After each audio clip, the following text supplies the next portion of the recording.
ہمارا گالی کیوں دے رہا ہے؟ تو ایکچوئل میں وہ بچہ کسی ایسی صحبت میں بیٹھا ہوتا ہے جہاں پر اس نے فرسٹ ٹائم وہ گالی سنی ہوتی ہے، اور آپ لوگ پریشان ہو جاتے ہیں کہ ہمارا بچہ جو ہے وہ گالی کیوں دے رہا ہے۔ تحقیق یہ بتاتی ہے کہ 70 سے 80% بچہ جو ہے اپنے ماحول سے سیکھتا ہے۔ تو میں یہ کہنا چاہوں گا کہ آپ اگر اپنے بچے کو ویسا ماحول دیں، آپ اپنے بچے کو گھر میں ہی ایسا ماحول پرووائڈ کریں جیسا آپ چاہتے ہیں کہ ہمارا بچہ بنے، تو وہ آپ کا بچہ ویسی ہی تربیت جو ہے وہ پاتا ہے۔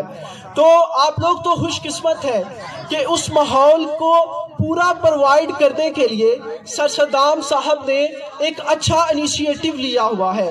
آپ کے بچے کو ویسی ہی تربیت جو آپ چاہتے ہیں، تعلیم کے ساتھ ساتھ جو تربیت آپ چاہتے ہیں کہ آپ کے بچے کی ہو، ویسا ہی یہاں پر جو ہے انشاءاللہ آپ کو دیکھنے کو ملے گا۔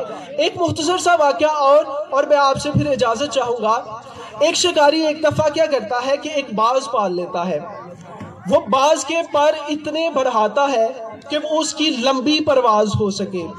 وہ اس کے ناخن اس قدر بڑھاتا ہے کہ وہ اپنے شکار کو بڑی مضبوطی سے جکڑ سکے۔ لیکن ایک دفعہ کیا ہوتا ہے، وہ باز اڑتا ہے اور اڑ کر ایک بڑھیا کے گھر جا کر کے بیٹھ جاتا ہے۔ اب وہ بڑھیا جب اپنے اس باز کو دیکھتی ہے تو وہ کہتی ہے، اف خدایا، یہ اس باز کا مالک کس قدر بے وقوف ہے، جس نے اس کے اتنے بڑے بڑے بال کر دیے، جس نے اس کے اتنے بڑے بڑے ناخن کر دیے، یہ دیکھنے میں کتنا برا لگ رہا ہے۔ وہ کیا کرتی ہے، اس باز کے پر کاٹ دیتی ہے، یعنی اس کے بال کاٹ دیتی ہے۔ وہ کیا کرتی ہے، اس کے ناخن کاٹ دیتی ہے، صرف اس وجہ سے کہ وہ دیکھنے میں پیارا لگے۔ تو میں صرف یہ سٹوری کیوں سنا رہا ہوں، اس کا مختصر سا جو لب لباب ہے وہ میں بتانا چاہوں گا کہ بعض اوقات ہمیں اپنے بچوں کے ساتھ ویسا برتاؤ کر پڑتا ہے جو بظاہر جو ہے دیکھنے والے کو، یعنی ہمارے بچے کو، وہ اچھا نہیں لگتا، یعنی کہ وہ اس کے لیے ناگوار گزرتا ہے۔ لیکن حقیقت کیا ہوتی ہے کہ حقیقت میں ان فیوچر وہ اس بچے کے لیے بڑا بہتر ہوتا ہے۔ تو میں یہ گزارش کرنا چاہوں گا کہ المیہ جو ہمارے معاشرے کا یہ ہے کہ جہاں پر بچے کی جو بیس بننی ہوتی ہے وہاں پر ہم بچے کو اگنور کر دیتے ہیں، خیر ہے، بچہ ہے، دیکھی جائے گی، جب بڑا ہوگا دیکھی جائے گی۔ تو وہاں پر پھر وہ بچہ جو ہے اس کا سسٹم سارا جہاں پر اس کی بنیاد بننی ہوتی ہے وہ خراب ہو جاتا ہے۔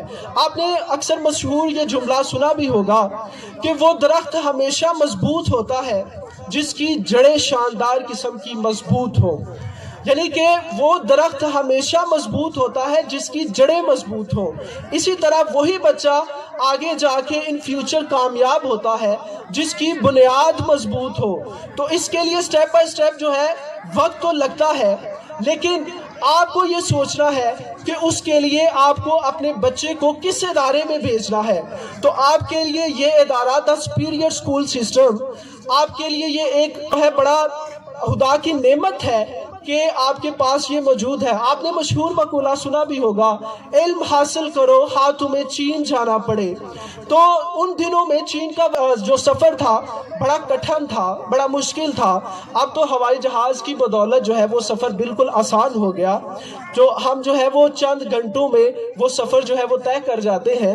لیکن آپ کے لیے خوش قسمتی یہ ہے کہ آپ کو کہیں چائنا کے لیے نہیں جانا پڑے گا، آپ کے علاقے میں دا سپیریئر اسکول سسٹم موجود ہے جس میں آپ کو ہر طرح کی جو ہے فیسیلیٹیز فراہم کی جائیں گی۔ تو ابھی سے اپنا ذہن بنائیں، کیونکہ یہ جو وقت ہے، یہ جو بچے کی تربیت کا وقت ہے، اس میں اپنا وقت ضائع نہ کریں۔ ابھی سے ہی یہ پری پلانڈ ہو جائیں کہ ہمیں اپنے بچے کو ان فیوچر کیا بنانا ہے، اور ویسا ہی ماحول اس کو دینا شروع کر دیں، ویسا ہی سانچہ اس کو دینا شروع کر دیں۔ اگر آپ نے سنا بھی ہوا ہے، گزرا ہوا وقت پھر کبھی ہاتھ نہیں آتا۔ ہر چیز کے لیے وقت درکار ضرور ہوتا ہے، لیکن وقت پہ لیا گیا فیصلہ جو ہے وہ آپ کو کامیاب ضرور کر لیتا ہے۔ اس ادارے کو بھرپور آپ کے تعاون کی ضرورت ہوگی، تو آپ انشاءاللہ عز و جل جو ہے اپنے بچوں کو اس ادارے میں ضرور بھیجیں گے، اور یہ انشاءاللہ آپ کی جو بھی آپ کی سوچ ہے اس کے مطابق انشاءاللہ آپ کو اس کا رزلٹ بھی ملے گا۔ اب جو ہے آپ سے اجازت چاہوں گا، اللہ حافظ۔